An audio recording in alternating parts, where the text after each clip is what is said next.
Assalamualaikum warahmatullahi wabarakatuh. Teman-teman semua yang dirahmati Allah, semoga masih dalam dan selalu dalam lindungannya. Oke, kita di sini akan membahas mengenai income statement atau laporan laba rugi, di mana laporan laba rugi ini merupakan sama dengan neraca, bahwa laporan laba rugi ini merupakan salah satu komponen atau jenis dalam laporan keuangan. Laporan laba rugi atau biasa disebut dengan income statement merupakan suatu laporan yang dapat mengukur tingkat keberhasilan operasi perusahaan dalam periode kurun waktu tertentu.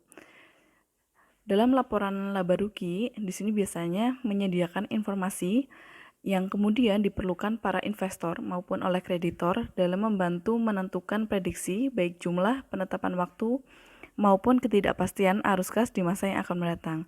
Jadi hampir sama dengan laporan keuangan, bahwa laporan laba rugi ini juga akan menghasilkan informasi yang nantinya juga akan dipakai oleh para penggunanya, baik maupun internal maupun eksternal, untuk pengambilan keputusan. Kemudian, apa sih manfaat dari laporan laba rugi itu sendiri? Nah, yang pertama, mengevaluasi kinerja masa lalu perusahaan. Yang kedua, memberikan dasar untuk memprediksi kinerja di masa depan. Terus kemudian yang ketiga, membantu menilai resiko atau ketidakpastian pencapaian arus kas masa depan. Kita bahas satu-satu ya. Yang pertama mengenai evaluasi kinerja masa lalu pada suatu perusahaan. Nah, dengan melakukan kajian terhadap pendapatan dan beban yang dimiliki oleh perusahaan, maka pengguna informasi dapat mengetahui bagaimana kinerja perusahaan dan dapat membandingkan dengan perusahaan pesaingnya atau perusahaan lainnya. Manfaat yang kedua, memberikan dasar untuk memprediksi kinerja di masa depan. Jadi, informasi keuangan perusahaan di masa lalu dapat dijadikan dasar dalam melakukan prediksi kinerja perusahaan atau kinerja dari perusahaan tersebut di masa depan, meskipun prediksi tersebut juga mengalami kesalahan. Yang ketiga, membantu menilai resiko atau ketidakpastian pencapaian arus kas di masa depan ya. Informasi mengenai kondisi dari berbagai komponen laba seperti pendapatan, beban, dan kerugian yang memperlihatkan hubungan di antara komponen-komponen tersebut dan dapat digunakan untuk melakukan penilaian terhadap risiko gagalnya perusahaan dalam meraih suatu tingkat arus kas di masa yang akan datang. Ada beberapa keterbatasan informasi dalam laporan laba rugi. Yang pertama, pos yang pengukurannya tidak bisa akurat, kemudian tidak dimasukkan atau dilaporkan dalam laporan laba rugi. Meskipun pos-pos yang tidak pasti ini dapat menentukan kinerja pada suatu perusahaan, namun pos-pos yang tidak pasti ini tidak dapat dilaporkan ke dalam laporan laba rugi. Kenapa? Karena pengukuran dari pos-pos ini tidak bisa akurat. Contohnya, keuntungan ataupun kerugian yang belum terrealisasi dari sekuritas investasi saham yang kemudian tidak dapat dicatat di dalam laporan laba rugi apabila memang terjadi ketidakpastian realisasi perubahan nilai. Kemudian keterbatasan yang kedua yaitu metode akuntansi yang digunakan oleh perusahaan dapat mempengaruhi jumlah labanya. Metode akuntansi yang digunakan perusahaan jelas akan mempengaruhi laba yang dihasilkan. Sebagai contohnya, pada perusahaan X memakai metode garis dipercepat untuk menghitung depresiasi atas aktivanya. Nah, sementara untuk perusahaan Y memilih metode garis lurus dalam menyusutkan aktivanya. Dengan asumsi bahwa faktor lainnya sama, maka perusahaan Y akan terlihat memiliki laba yang lebih besar dibanding perusahaan X. Meskipun sebenarnya sama, namun karena penggunaan metode akuntansi yang berbeda sehingga hal tersebut dapat mempengaruhi jumlah laba perusahaan. Kemudian yang ketiga, pengukuran laba yang melibatkan pertimbangannya. Nah, di dalam akuntansi banyak terdapat estimasi sehingga laba yang ada lebih bersifat relatif. Sebagai contohnya, perusahaan D mengestimasikan aktivanya dengan masa manfaat 20 tahun. Sedangkan perusahaan E mengestimasikan jenis aktiva yang sama dengan masa manfaat 25 tahun. Laba bersih terdiri dari transaksi pendapatan, beban, keuntungan, dan kerugian. Laporan laba rugi meringkas transaksi-transaksi tersebut menjadi dua elemen. Yang pertama itu ada pendapatan dan beban-beban. Untuk pendapatan, yaitu peningkatan keuntungan ekonomi selama periode akuntansi dalam bentuk peningkatan aktiva atau penurunan utang, sehingga terjadi peningkatan pada modal, selain berhubungan dengan kontribusi dari pemegang saham. Pendapatan terdiri dari pendapatan dan keuntungan. Pendapatan tersebut terbentuk dari aktiva sehari-hari dari sebuah perusahaan dan akibat beberapa bentuk seperti penjualan, honor, bunga, dividen, dan sewa. Keuntungan terdiri dari keuntungan dari penjualan aktiva jangka panjang dan keuntungan tak terduga atas penjualan sekuritas. Elemen yang kedua yaitu beban-beban merupakan penurunan keuntungan ekonomi selama periode akuntansi dalam bentuk penurunan atau pelepasan aktiva atau peningkatan utang. Hal ini sehingga terjadi penurunan pada modal selain berhubungan dengan kontribusi dari pemegang saham. Dari beban tersebut terdiri dari beban dan kerugian. Beban umumnya terbentuk dari aktiva sehari-hari perusahaan dan beberapa bentuk seperti harga pokok penjualan, depresiasi, sewa, gaji dan upah, serta pajak kerugian terdiri dari perubahan restrukturisasi dan kerugian tak terduga atas penjualan sekuritas. Berikut adalah komponen dalam laporan laba rugi. Ada 12 komponen yang ada di dalam laporan laba rugi. Yang pertama penjualan, harga pokok penjualan, laba kotor, beban penjualan, biaya administrasi, pendapatan dan beban-beban lainnya, laba operasional, biaya pendanaan, laba sebelum pajak, pajak penghasilan, laba bersih, dan laba per lembar saham. Untuk penjualan, di sini menyajikan penjualan, potongan penjualan, retur penjualan, dan informasi lainnya yang berhubungan atau yang berkaitan dengan penjualan. Nah, tujuannya adalah untuk menunjukkan nilai pendapatan dari penjualan bersih. Kemudian harga pokok penjualan di sini menunjukkan harga pokok penjualan dari pendapatan penjualan tersebut. Kemudian laba kotor merupakan pendapatan kurang dari harga pokok penjualan.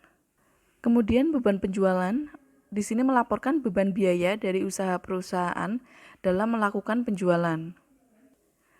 Untuk biaya administrasi, yaitu melaporkan beban dari administrasi umum pada suatu perusahaan. Pendapatan dan beban-beban lainnya, yaitu transaksi lain yang tidak termasuk pendapatan dan biaya yang terkait langsung dengan operasional maupun administrasi perusahaan. Yang ketujuh, laba operasional. Laba perusahaan yang diperoleh dari kegiatan operasional perusahaan. Terus kemudian biaya pendanaan, bagian yang dipisahkan yang mengidentifikasi biaya pendanaan perusahaan yang selanjutnya berupa biaya bunga. Untuk laba sebelum pajak yaitu pendapatan total sebelum dikenai pajak ya. Nah, untuk pajak penghasilan di sini melaporkan biaya pajak yang harus dibayar oleh perusahaan. Kemudian laba yang diperoleh perusahaan setelah dikurangi dengan pajak. Nah, itu merupakan laba bersih. Laba yang diperoleh perusahaan setelah dikurangi dengan pajak. Terus kemudian laba per lembar saham. Nilai keuntungan yang diperoleh perusahaan per lembar saham yang dikeluarkan. Nah, demikian 12 komponen dalam laporan laba rugi.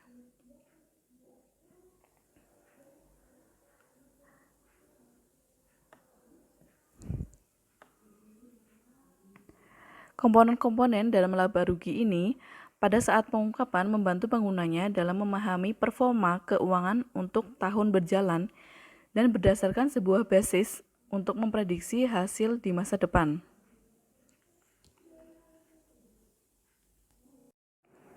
Dalam pelaporan laba rugi, Laba kotor diperoleh dari pengurangan harga pokok penjualan pada penjualan bersih. Kemudian penjualan bersih dapat diperoleh dengan mengurangi potongan penjualan dan retur penjualan pada penjualan. Nah, pelaporan laba kotor menyediakan angka yang berguna untuk mengevaluasi kinerja perusahaan dan memprediksi pendapatan di masa depan. Kemudian laba dari aktiva operasi.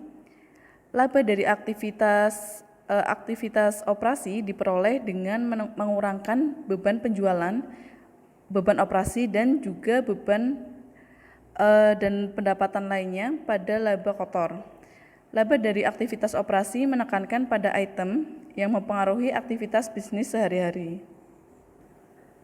Kemudian laba sebelum pajak penghasilan. Nah, dalam IFRS, perusahaan harus membedakan antara biaya administrasi dan biaya operasional.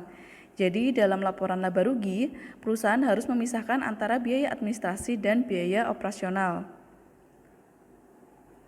Nah, dalam hal ini, pajak penghasilan tidak termasuk ke dalam biaya administrasi maupun biaya operasional karena pajak muncul di luar dari aktivitas perusahaan.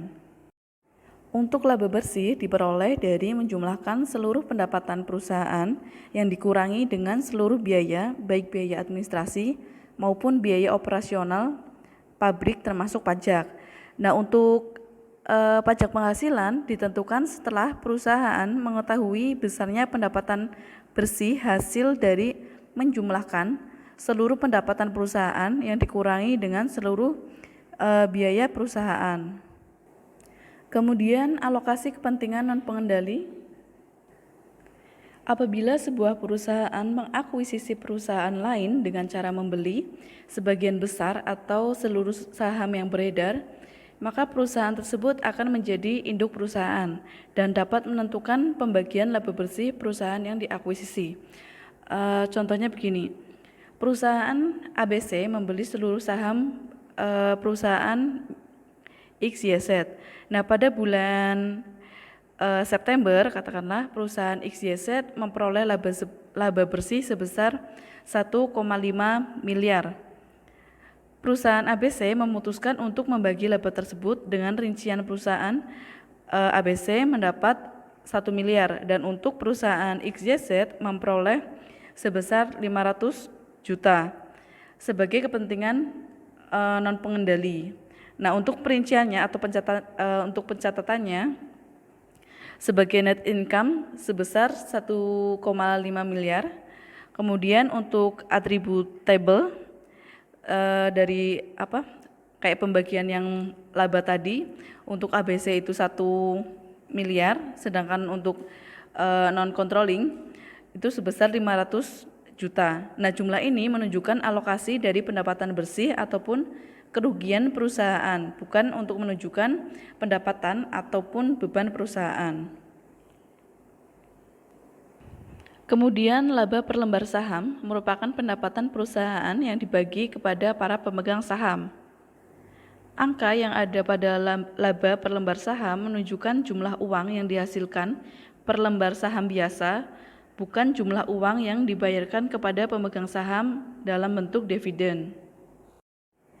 Lalu mengenai alokasi pajak intra-period, nah pada laporan laba rugi, pajak penghasilan dialokasikan pada pendapatan dari operasi yang berjalan sebelum pajak dan penghentian operasi, di mana dalam alokasi pajak intra-period ini mempunyai sebuah konsep ya, yaitu biarkan pajak mengikuti pendapatan. Jurnal koreksi merupakan jurnal yang dibutuhkan ketika seseorang akuntan menyadari bahwa adanya kesalahan dalam mencatat atau menghitung suatu transaksi. Jurnal koreksi dapat segera dibuat ketika seorang akuntan menyadari bahwa memang ada kesalahan. Nah, untuk jurnal koreksi ini biasanya dibuat dengan cara membalik akun yang salah. Laba ditahan merupakan laba dari operasi yang dibagikan kepada para pemegang saham. Nah, untuk laba ditahan ini biasanya digunakan dalam pembagian dividen. Akan tetapi tidak semua laba dibagikan ke pemegang saham, hanya beberapa persen saja sesuai dengan ketentuan perusahaan. Ada beberapa transaksi-transaksi yang dapat mempengaruhi laba ditahan. Yang pertama ada pembagian dividen, terus kemudian laba atau rugi bersih operasi, kemudian koreksi pembukuan atas laba atau rugi tahun-tahun yang lalu. Mengenai laba komprehensif, perusahaan pada umumnya memasukkan di dalamnya semua pendapatan, biaya, keuntungan, dan kerugian yang diakui selama periode. Item-item tersebut diklasifikasikan ke dalam laporan laba rugi, jadi untuk para pembaca laporan keuangan dapat lebih baik dalam memahami arti dari beberapa komponen dari laba bersih. Kemudian perubahan-perubahan di prinsip akuntansi dan pembetulan-pembetulan kesalahan dikecualikan dalam perhitungan laba bersih karena pengaruhnya ke periode sebelumnya. Nah, di tahun-tahun belakangan ini ada peningkatan penggunaan dari pengukuran aktiva dan hutang. Selain itu, mungkin pelaporan dari keuntungan dan kerugian yang berhubungan ke perubahan-perubahan dinilai wajar, telah menempatkan sebuah tekanan atas laporan laba rugi. IASB setuju dan telah diidentifikasikan jumlah batasan dari transaksi yang seharusnya dicatat langsung ke modal. Perusahaan memasukkan item-item yang memotong laporan laba rugi tersebut dalam sebuah pengukuran yang disebut dengan laba komprehensif, di mana laba komprehensif mencakup semua perubahan di modal selama periode kecuali yang dihasilkan dari investasi oleh pemilik dan pemberian untuk pemilik. Item-item perubahan non-pemilik di modal yang memotong laporan laba rugi dimasukkan ke laba komprehensif lainnya. Pelaporan laba komprehensif di laporan yang terpisah menunjukkan bahwa keuntungan dan kerugian diidentifikasikan sama seperti laba komprehensif lainnya, yang mempunyai status yang sama dengan keuntungan dan kerugian biasa. Kemudian menempatkan laba bersih di laporan laba komprehensif. Di sini menunjukkan bahwa adanya hubungan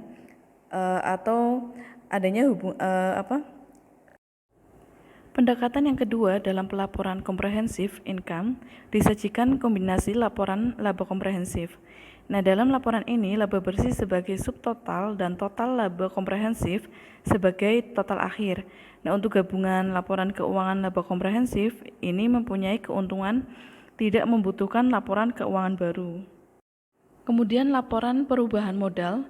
Laporan ini menunjukkan perubahan di setiap perubahan akun modal dan total modal untuk setiap periode.